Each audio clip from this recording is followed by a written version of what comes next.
KWT slaying.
Salama family, Salama, how y'all doing today?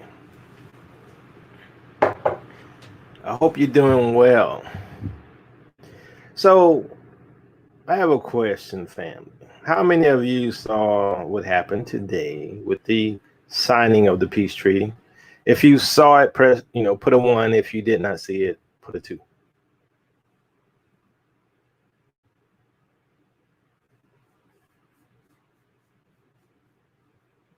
If you saw the signing of the peace treaty between Trump and the UAE, if you saw it, put a 1. If you didn't, put a 2.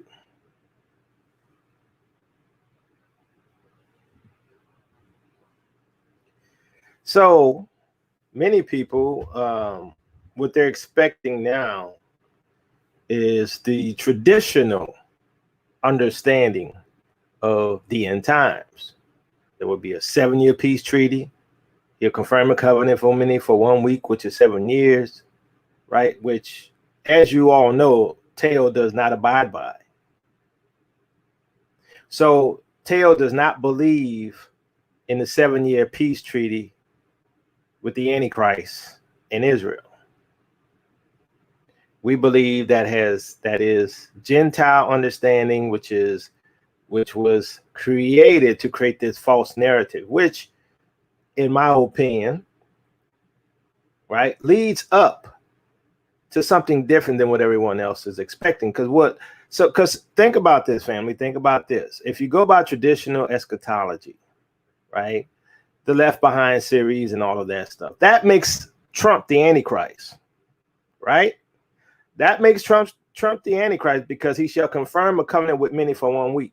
That's what they believe. And I'm going to show you the world's being set up for the okie doke. Okay, now I'm going to share this video. I think I mentioned it in one of our shows, but I didn't show the video because at the time I was like, well, it is what it is, right?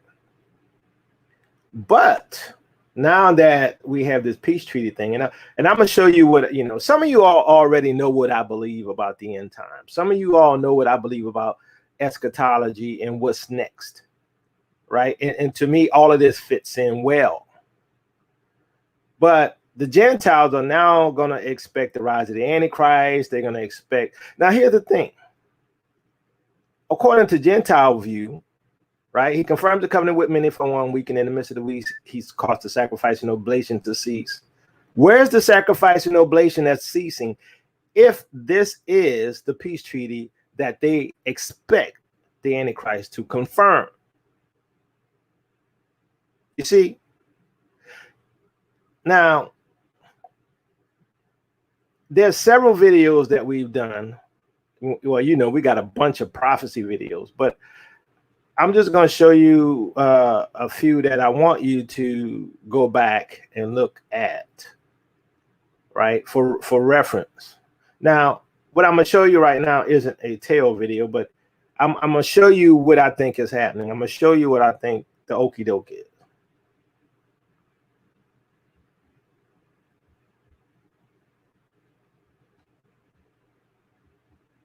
said, a lot of things are going on. And I mentioned this in a video that I did the other day while traveling.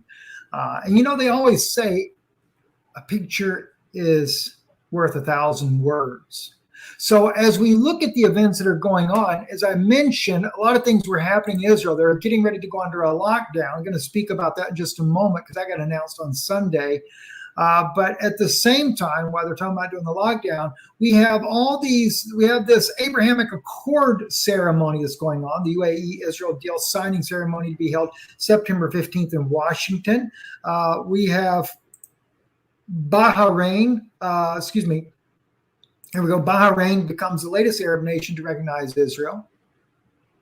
And Washington has become the latest Arab nation. Bahrain, has become the latest Arab nation to agree to normalize ties with Israel as part of a broader diplomatic push by President Donald Trump.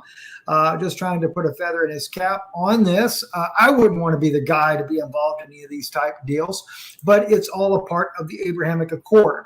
According to the article right here on ChristianPost.com, peace moving slowly but surely in the Middle East. And many of the mainstream pastors are for it. It says President Trump and his administration facilitated a historic world-changing peace treaty between Israel and the United Arab Emirates.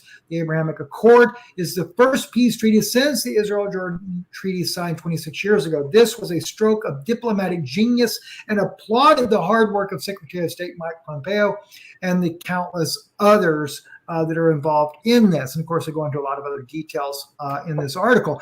But it's kind of odd because Israel is sent to a new nationwide lockdown as virus cases surge. This came out on September the 13th. 2020. And of course, it says here, Israeli Prime Minister Benjamin Netanyahu Sunday announced a new countrywide lockdown will be imposed amid a stubborn surge in coronavirus cases. Beginning Friday, the start of the Jewish holiday season, schools, restaurants, malls, hotels will shut down, among other businesses, and Israelis will face restrictions on movement on gatherings. Okay. And our goal is to stop the increase in cases and lower morbidity. Netanyahu said on a national broadcast statement, I know that these steps come at a difficult price for all of us. This is not the holiday we are used to. Lockdown will remain in place for at least 3 weeks. Going through the high holidays there in Israel, the fall feast, as it were, is being called on what we have every year. We have the fall feast in Israel. But as you were looking at this, then we've got other issues that nobody's even considering. Well, before I go into this one here on Haaretz, just remember, Israeli rabbi says he's already holding meetings with the Messiah. This was back on August 3rd, 2020, right? Says here, a recent interview with Israeli radio again featured prominent rabbis explaining that the Messiah is just about to reveal himself. Rabbi Yaakov Zisholtz on Sunday told religious broadcaster Radio 2000 that Rabbi Chaim Kanievsky recently told him that Kanievsky is already in direct contact with the Messiah. To understand why religious Jews are taking this serious, it's important to know that Rabbi Chaim Kanievsky is considered one of the 2 or 3 top rabbis of the ultra-Orthodox Jewish community in Israel. All right, family. So based upon the Ashkenazi Jews and, the Israeli Jewish people, they're expecting the Messiah to arise, and apparently their rabbis are in communication with the Messiah. Now, according to, the eschatology of the Gentiles, right, like I mentioned, that means Trump would have to be the Antichrist because he's confirming the covenant, right? So let's look at that right quick. And we're going to sort of discuss this thing as we go.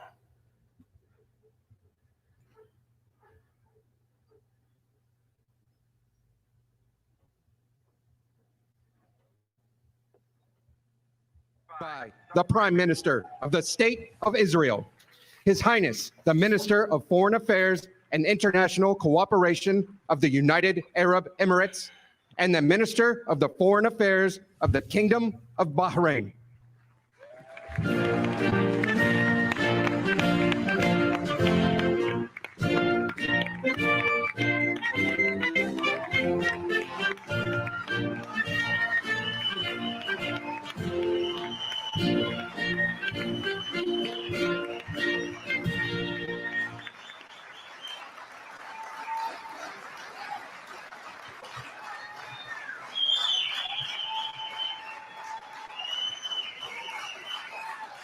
Thank you very much. Please. Thank you.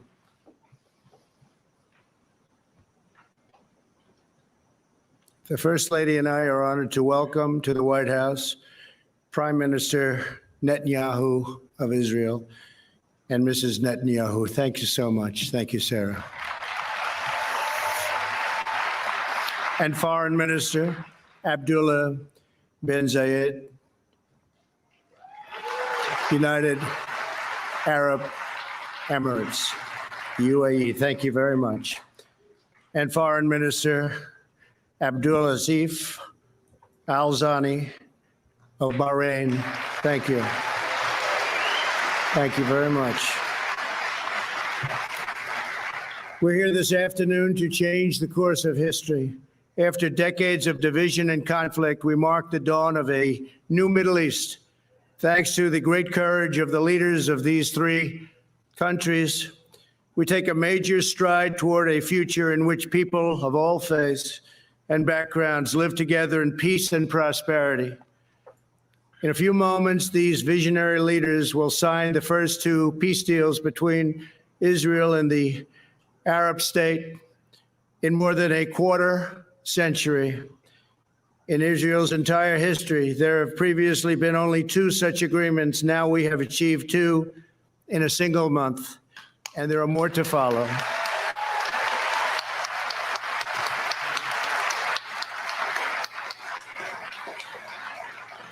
Israel, the United Arab Emirates, and Bahrain will establish embassies, exchange ambassadors, and begin the cooperate and work together so strongly to cooperate as partners across the broad range of sectors, from tourism to trade and healthcare to security. They're going to work together. They are friends. The Abraham Accords also opened the door for Muslims around the world to visit the historic sites in Israel and to peacefully pray at Al-Aqsa Mosque in Jerusalem, the third holiest site in Islam.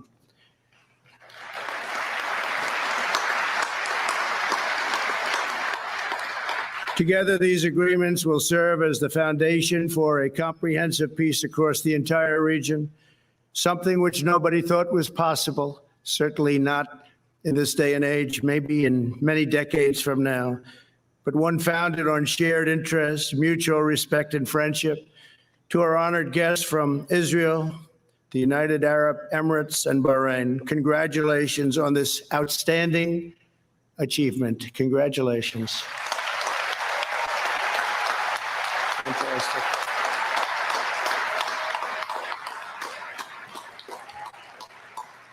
I also want to thank Vice President Mike Pence. Thank you, Mike. Great job. Secretary of State Mike Pompeo.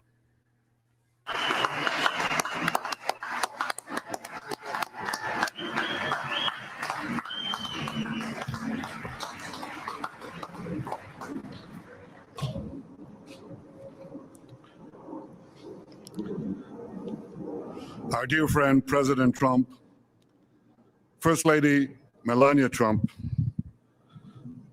thank you for hosting me, my wife, Sarah, and our entire delegation on this historic day.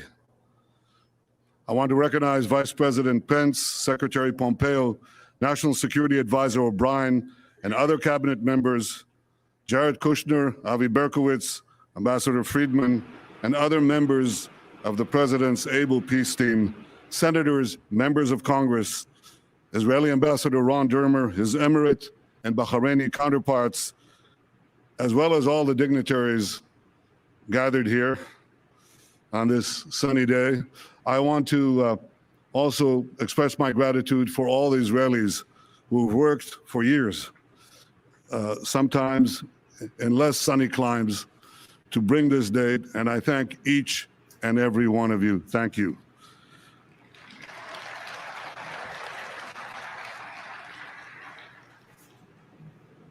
Ladies and gentlemen, Mr. President, this day is a pivot of history.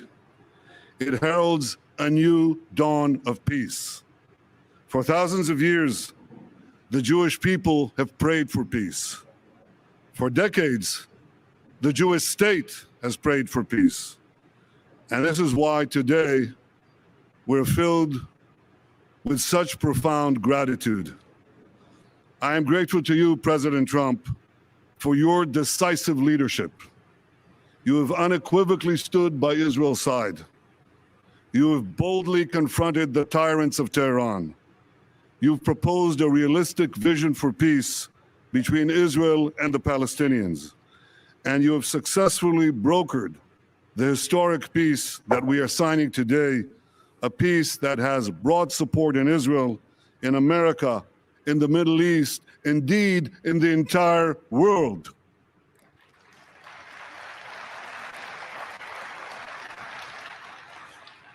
I'm grateful to Crown Prince Mohammed bin Zayed of the United Arab Emirates and to you, Foreign Minister Abdullah bin Zayed.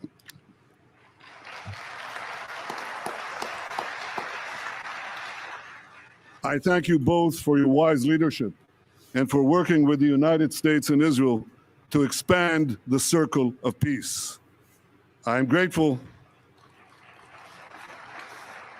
to King Hamad of Bahrain and to you, Foreign Minister Abdul Latif Al-Zayani, for joining us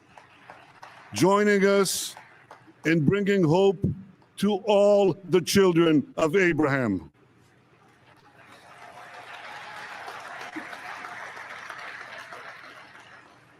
To all of Israel's friends in the Middle East, those who are with us today and those who will join us tomorrow, I say, Assalamu alaikum.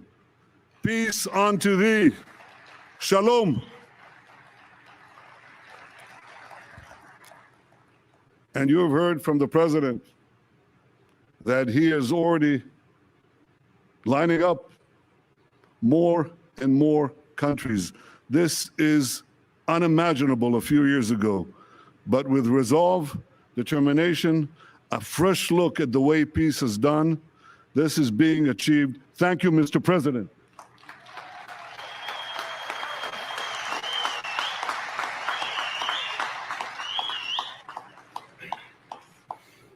Ladies and gentlemen, the people of Israel well know the price of war. I know the price of war. I was wounded in battle. A fellow soldier, a very close friend of mine, died in my arms. My brother Yoni lost his life while leading his soldiers to rescue hostages held by terrorists at Entebbe. My parents' grief over the loss of Yoni was unrelieved until their dying day. And over the years, when I've come to console the families of Israel's fallen soldiers and victims of terror, I have seen that same grief countless times. And this is why I am so deeply moved to be here today. For those who bear the wounds of war, cherish the blessings of peace. So, family, one thing we have to understand, okay, I don't know how many years it's been, I mean, probably close to 100 with the pre-trib rapture and all this stuff. The world has been conditioned for this upcoming peace treaty at some point in the future. You know, we've been conditioned to believe that he will confirm a covenant with many for 1 week. That's Daniel 9:27. Now, if you believe that scenario that you've been conditioned with, you need to renew your mind. And, you know, I would suggest first that you know, if you haven't done it, go to our playlist, right? And go to our prophecy playlist. But I'm not going to play these, but I just want to show you this particular teaching here is paramount. Daniel 9:27, what does it really say? It is paramount to your understanding of how Teo Ministry sees end time prophecy. If you haven't watched any video, watch this one. It's very important because this has nothing. Daniel 9:27 has nothing to do with the Antichrist, except when you're dealing with the people of the prince that shall come, right? We know the people of the prince that shall come were the Romans, okay? But most of the Daniel prophecies, right, if you keep it in context, has to do with Messiah, Yeshua, when he came, and how when he died, in the midst of the week, he caused sacrifices and oblations to cease because he was the final sacrifice. We go through all of that, and we go through the scriptures to prove that. Now, whether you agree with that or not, that's fine. Point being is, when you're dealing with Daniel 9, right, it's paramount to your understanding. All right. And so if you don't take your time in looking at the scriptures, breaking it down, you're going to be confused. So I recommend that you go and watch that particular video. Another video that I recommend, now, granted, I recommend you go through all of the prophecy videos, every single one from the very beginning, right? But if you want to understand what's happening today, you need to understand these videos. Here's another video I recommend: the Third Temple, Gentile versus Hebrew Israelite perspective. Okay. Another one which I don't have here is the Ezekiel 38 video. You need to understand, based upon what the scriptures truly say, what should be happening in sequentially, that is. Okay, so those of you who believe the whole Daniel 9:27 Antichrist rise, confirm a covenant with many, I suggest you go look at that video. Another video that I recommend you watch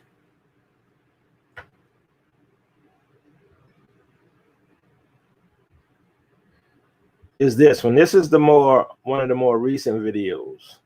So my contention is that now is the time for the controversy of Zion. My contention is God is going to judge the world for what they've done to his people. My contention is that the second Exodus is near. Okay. Now, you all going to ask me, well, what does this peace treaty have to do with anything then? What does this discussion between Trump, this signing between Trump and Israel and all the other Arab nations have to do with us?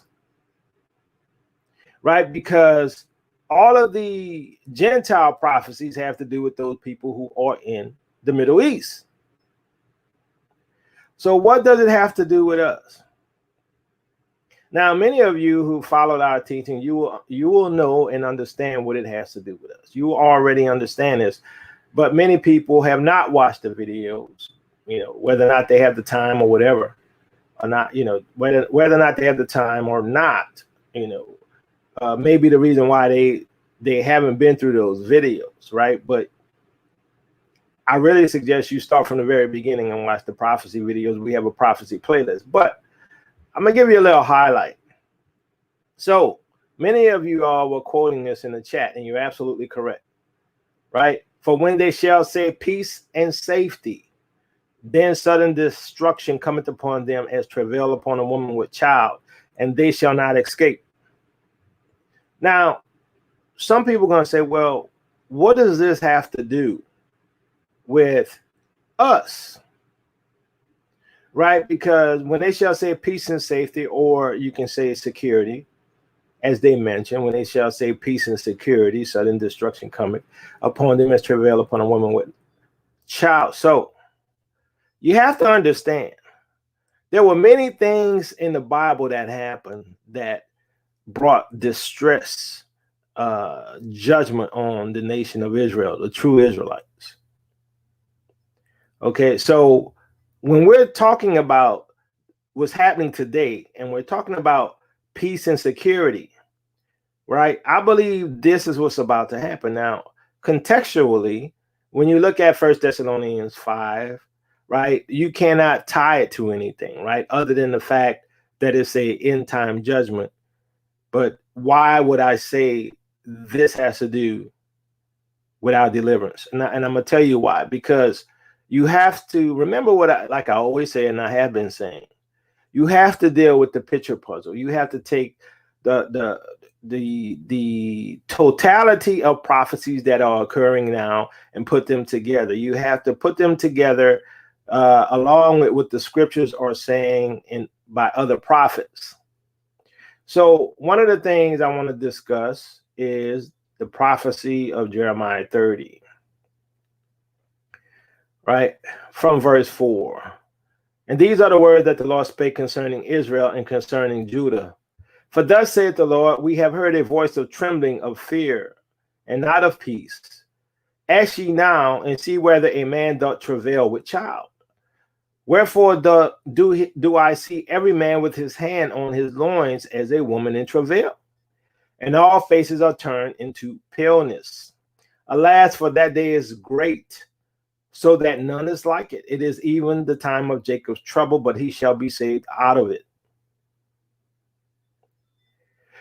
For it shall come to pass in that day, saith the Lord of hosts, that I will break his yoke from off thy neck, and will burst thy bonds, and strangers shall no more serve themselves of him. So it has always been Theo's contention that the time of Jacob's trouble was our slavery.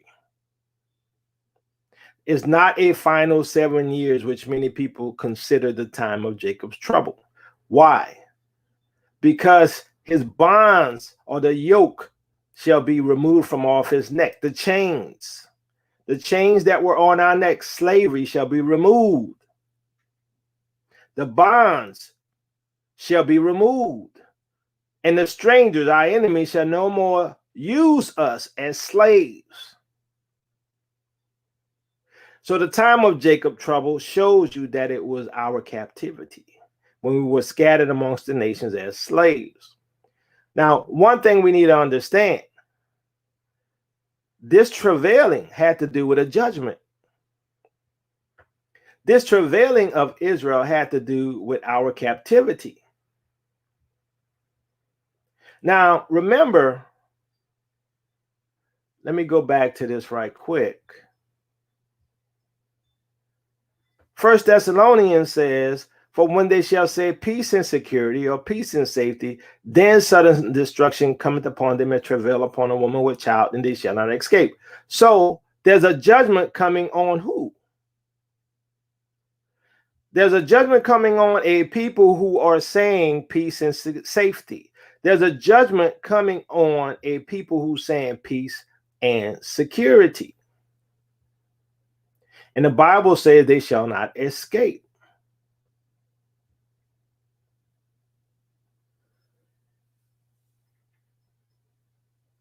Jeremiah chapter 50.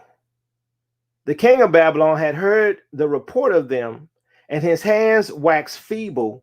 Anguish took hold of him, and pains as of a woman in travail. Now remember, in Jeremiah chapter 30, what was these men with their hands on their stomachs as if a man is about to give birth? Because Israel was being punished. Israel was going into captivity. Israel was travailing to be delivered. Now, remember, the scripture says that the curses that were on us are going to go on those who have enslaved us. So we see in Jeremiah chapter 50, verse 43, now that there's a king of Babylon, and he's going to hear an evil report to him, his hands waxing feeble, anguished, pangs of a woman in travail. He's travailing. Why? He's being invaded. So when they say peace and safety, or peace and security, sudden destruction cometh as upon a woman that is travailing. What do we see here in Jeremiah chapter 50? The king of Babylon is travailing. Why? He's being attacked. Read Jeremiah 50. The king of Babylon had heard the report of them, and his hands waxed feeble. Anguish took hold of him, and pangs as of a woman travailing, or in travail. See, Babylon is about to be destroyed. I told you that. Our deliverance is near. Now, most people don't believe that, right? Because they don't believe we're the people. And because they don't believe we're the people, they can't understand the prophecies. So many of you who have been on this journey with us, prophetically speaking, understand the times we're living in, understand what's happening to America, understand that America is being judged. And what looks good to the Gentiles is not good. What looks good to the Gentiles is their judgment. I think most of us can see that what's happening to America is the fall of Babylon. So we have to ask ourselves, how does all of this deal with our deliverance? How does it tie into the second Exodus? Revelation chapter 12, verse 2, and she being with child cried, travailing in birth and pain to be delivered. So now we have a woman. This woman is in anguish or travailing because she's about to give birth. This woman is travailing because she's about to be delivered. So while Babylon is travailing because she's about to be destroyed, she's being judged just like Israel was judged in Jeremiah chapter 30. Israel went into captivity around the world as slaves with a yoke on his neck. So it is with Babylon. Babylon thinks this is a good thing. Babylon thinks this peace treaty is a good thing. Babylon thinks this is her time. It is her time. It's her time for judgment. It's true Israel's deliverance. Now, people don't have to believe it, right? Because here's the problem. Once you believe the black man is the black man and woman are the true Israelites of the Bible, then you have to deal with judgment. You know that you're going to pay for what your ancestors did. So remember, Israel was travailing because she was going through judgment. She had pains, right? Every man had his hands on his loins. The king of Babylon was in pain, travailing and his hands were shaking because he got a news report that he was being invaded. So Revelation chapter 12, we have a woman in pain, travailing. She's in pain. She's suffering. But her pain is her deliverance. Isaiah chapter 66.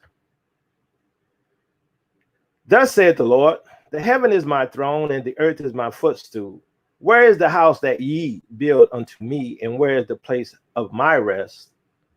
For all those things had mine hand made, and all those things have been, saith the Lord. But to this man will I look, even to him that is poor, and of a contrite spirit, and trembleth at my word. He that killeth an ox is as if he slew a man.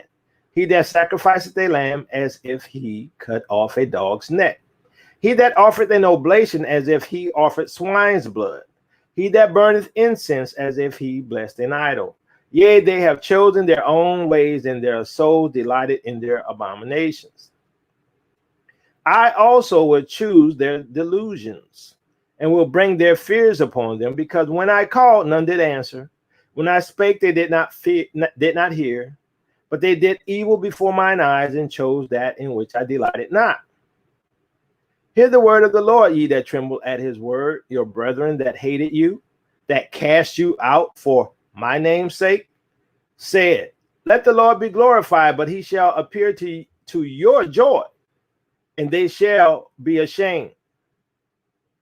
So the ones that cast you out, they cast you out for the Lord's name's sake, because he was dealing with you, Israel.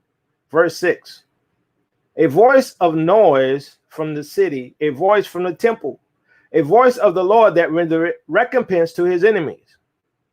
Uh-oh, there's that word again, recompense. That means payback to his enemies. We told you why he requires recompense. Go read Joel chapter 3. I know y'all don't want to go there. Verse 7. Before she travailed, she brought forth. Before her pain came, she was delivered of a man. So remember, in Revelation chapter 12, the woman who represents Israel was travailing to be delivered. And she had a man child. That man child went up to heaven. And then that woman went into the wilderness and she was chased by the dragon. See, all of that is imagery for a long period of time of things that happened, leading up to the woman going into the wilderness, fleeing the dragon, being delivered from the dragon. So here we see, before she travailed, she brought forth. Before her pain came, she was delivered of a man child. Remember that in Revelation chapter 12. Now, we're going to also see that there's two deliverances here. She was delivered of the man child. But what else? Verse 8. Who had heard such a thing? Who had seen such a thing? Shall the earth be made to bring forth in one day, or shall a nation be born at once? For as soon as Zion travailed, she brought forth her children, as I've taught before. What we saw in Revelation chapter 12 is the deliverance of Israel. That's another birth. It's the birth of a nation. Who had heard such a thing? Who had seen such a thing? Shall the earth be made to bring forth in one day, or shall a nation be born at once? In one day. For as soon as Zion travailed, she brought forth her children. And we see that in Revelation chapter 12. We see that woman who represents the nation of Israel fleeing into the wilderness. We know that we go into the wilderness of the people. 3.5 years later after that, we go to Jerusalem. My contention is this peace treaty denotes the destruction of Babylon. Verse 9. Shall I bring to the birth and not cause to bring forth, saith the Lord? Shall I cause to bring forth and shut the womb, said thy God? Rejoice ye with Jerusalem and be glad with her, all ye that love her. Rejoice for joy with her, all ye that mourn for her, that ye may suck and be satisfied with the breast of her consolations, that ye may milk out and be delighted with the abundance of her glory. For thus said the Lord, behold, I will extend peace to her like a river, and the glory of the Gentiles like a flowing stream. Then shall ye suck, ye shall be borne upon her sides, and be dangled upon her knees. As one whom his mother comforted, so will I comfort you, and ye shall be comforted in Jerusalem. And when ye see this, your heart shall rejoice. See what? Recompense of God's enemies, destruction of Babylon. And your bones shall flourish like an herb, and the hand of the Lord shall be known toward his servants, and his indignation toward his enemies. For behold, the Lord will come with fire, and with his chariots like a whirlwind, to render his anger with fury, and his rebuke with flames of fire. For by fire and by his sword will the Lord plead with all flesh, and the slain of the Lord shall be many. They that sanctify themselves and purify themselves in the gardens behind one tree in the midst, eating swine's flesh and abomination, and the mouse shall be consumed together with saith the Lord. For I know their works and their thoughts. It shall come that I will gather all nations and tongues, and they shall come and see my glory. So God says he's going to judge all the nations, and they're going to come and see his glory. What does Isaiah 60 say? Rise and shine, for thy light has come, for the glory of the Lord is upon thee. The world is covered in darkness, and gross darkness covers the people. Now, there's a revelation I had on that, which I'm not going to share today, but we'll see. And I will set a sign among them, and I will send those that escape of them unto the nations, to Tarshish, Pool, Lud, that draw the bow, to Tubal and Javan, to the isles afar off, that have not heard my fame, neither have seen my glory, and they shall declare my glory among the Gentiles. See, when we go out and we leave, we're going to declare his glory among the Gentiles, how we've been delivered. And they shall bring all your brethren for an offering unto the Lord out of all nations. Wait a minute. They told us there's nothing going on. They told us there's no second Exodus. They told us we're not leaving. They told us we're not the people. They say that's the people in the Middle East, and that happened in 1948. But God says, and they shall bring all your brethren for an offering unto the Lord out of what? Out of all nations, upon horses and in chariots and in litters and upon mules and upon swift beasts, to my holy mountain Jerusalem, saith the Lord, as the children of Israel bring an offering in a clean vessel into the house of the Lord. And I will also take of them for priests and for Levites, saith the Lord. Wait a minute. I thought they told us that everybody was kings and priests. I thought they told us Jew and Gentile were kings and priests. But here I see God bringing his people from all nations, bringing them back to their land and making them kings and priests. Oh, well. Verse 22, for as the new heavens and the new earth, which I will make, shall remain before me, saith the Lord, so shall your seed and your name remain. But I thought God was done with Israel. I thought they were cast off, and now he's dealing with the church. Oh, my mistake, or your mistake. Verse 23, and it shall come to pass that from one new moon to another, and from one Sabbath to another, shall all flesh come to worship before me, saith the Lord. And they shall go forth and look upon the carcasses of the men that have transgressed against me. For their worms shall not die, neither shall their fire be quenched, and they shall be an abhorring unto all flesh. There's a lot of debt coming. There's a lot of debt coming. Babylon's going to be destroyed, and other nations are going to have many people killed as well. But Babylon is going to be destroyed. But see, you don't hear this. See this because they're not going to teach you this, because then they have to acknowledge that you're the people. See, this don't make sense if those people in the Middle East are the people. This doesn't make sense if they're the people and we're not. This only makes sense with one group of people. All of the scriptures only make sense with one group of people. Last scripture.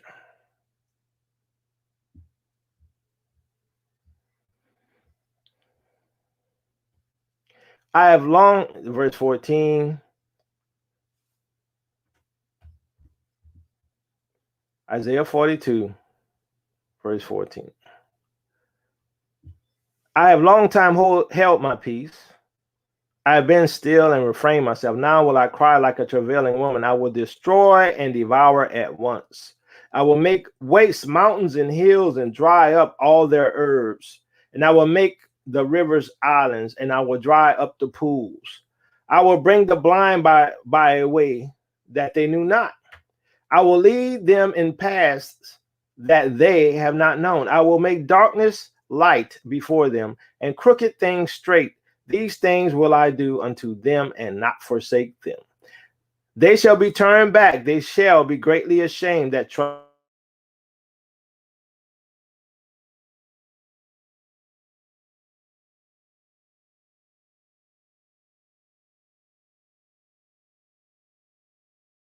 graven images. Hear ye deaf, and look that I sent. Who is blind as he that is perfect, and blind as the Lord's servant? Seeing many things, but thou observest not. Opening the ears, but he heareth not. The Lord is well pleased for his righteousness' sake. He will magnify the law and make it honorable. But this is a people robbed. Listen, this is our people. But this is a people robbed and spoiled. They are all of them snared in holes, and they are hid in prison houses. They are for a prey, and none delivered for a spoil, and none said restore. See, our people already started being let out with COVID, and the rest are about to be released. Verse 23, who among you will give ear to this? Who will hearken and hear for the time to come? Who gave Jacob for a spoil and Israel to the robbers? Did not the Lord? He against whom he have sinned, for they would not walk in his ways, neither were they obedient unto his law. Therefore he had poured upon him the fury of his anger and the strength of battle, and it had set him on fire round about. Yet he knew not, and it burned him, yet he laid it not to heart. Now, with all of that said, if we're not out of here, if the second Exodus don't happen, then guess what? It doesn't happen. See, one thing I don't want to do anymore, because I know a lot of you all already understand that the way I teach is that I show you what I see. What I do is I try to paint a picture of things that I see so that maybe you can see. I try to take the little puzzles, picture puzzles, put it together in a frame so that you can see. Now, maybe the image won't come out as I thought the image would because all the pieces aren't there yet. But see, that's what we do here, right? That's what we do here. We share, we theorize, we speculate, we brainstorm. That's what you do with prophecy, because no one is God and no one has the answer. See, what I don't want to have to do is have to defend myself every time I want to share with you all. You see what I'm saying? See, that's one of the reasons, family, that, I was thinking, I took that poll about whether or not we would do things privately in the Patreon group. But, I prayed about it. I had some consultation with some family, and, and everybody agrees that we should leave that open for everyone, regardless of the haters, because they're going to come, right? Regardless of those who want to, say, well, Tail set a date when we don't set dates. We share what we see, happening in the world. But just because they come in the midst of a teaching, they think we're setting dates. Once again, and I know they're not going to put this out there, I'm not setting dates. I'm showing you what I see. That's how we do. Okay? So, family, I'm sharing with you what I see. Now, if nothing happens, fine. Because, we've had many peace treaties back in the day. Remember with, I think it was Arafat and Jimmy Carter, right? They signed a peace treaty. That didn't go anywhere. There's a difference today, though. What is the difference, family? I know you all know what the difference is. What's the difference today? What's the difference between 2020 and the 1970s? What's the difference today? The difference is we got locusts, we got blood waters, we got chaos in the streets, we got floods all over the planet. Shall I go on? We got birds falling from the sky, animal deaths. What's the difference today, family? We got a peace treaty now as well. What's the difference today, family? We have a group of black folks who woke up, who said, you know what? We're Israel. Not only did they wake up and say they're Israel, they proved it. They got the documents. They got the historical documents. They got the history. Some woke up because God just woke them up. They say, you know what? God told me I'm the people. And guess what? I wasn't even looking for it. All these people woke up around the same time, 2015, 2016, some before, but the masses of us. It's all coincidence. That's what they're going to tell us. It's all coincidence with all of this stuff going on. Mama ain't raised no fools. I can see the signs. So when we look at prophecy, okay, when we look at prophecy, we talk about it. We share. Here's what God revealed to me. Oh, what did God reveal to you? Oh, yeah, that looks good. Yeah, I don't know about that. Maybe. My brother and I do it all the time. I share stuff with my brother and he'd be like, well, that might happen. Maybe not. I don't know. I say, well, bro, this is what I see. That's what I do with the family. See, what happens is when people who are not part of the family, who does not follow the teachings, who does not do the study, they come in from the outside and want to tell you how to do stuff. But it's like, well, that's not how we do stuff here. We share what God reveals to us, and we go back and study for ourselves to see whether or not those things are so. See, we don't accept any old thing that's given to us. We are like the Bereans. We go see whether or not those things are so. That's how we do here at Travail Ministries, right? That's how the family do here. We're not like the other ones over there. We're not having people leading people. See, we let God lead us. See, we don't have no leaders here. Now, some of you all claim I'm your leaders. I mean, that's fine, but I don't consider myself a leader. I'm just a teacher. But however you want to identify me, that's fine.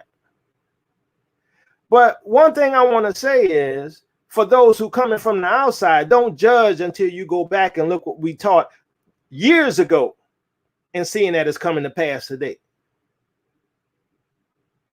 So, will something happen? Who knows? I got one question for y'all, family, before I wrap this up. Family, what are the two things? Name the two things that Travail Ministries has said is coming next. That's what I want to know. Name the two things that Travail Ministries has said is coming next.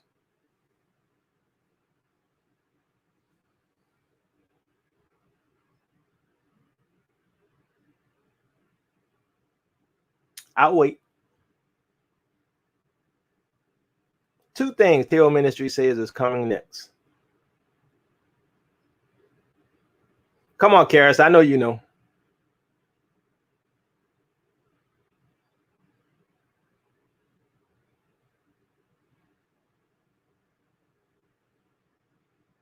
Thank you, family. War and Exodus. Thank you, family. War and Exodus. War and Exodus. What do we see here? What does the Bible say?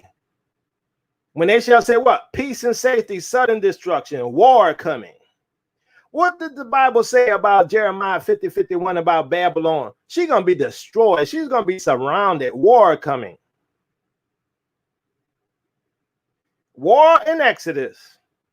All I'm saying is, it looks like a duck, quack like a duck. Maybe it's a duck. We about to see. We about to find out. I can't tell you if it's going to happen or not. I'm not God. But all I can tell you is what I see. I do that with my brother all the time. I say, look, bro, all I could do is tell you what I see. But he like, you don't know. I say, no, I don't know, but I'm telling you what I see. I'm telling y'all what I see. That's all I could do. Interesting times, family. Love you with the love of the Messiah. Peace and blessings, Israel. Your captivity looks like it's really ending. Love y'all with the love of the Messiah.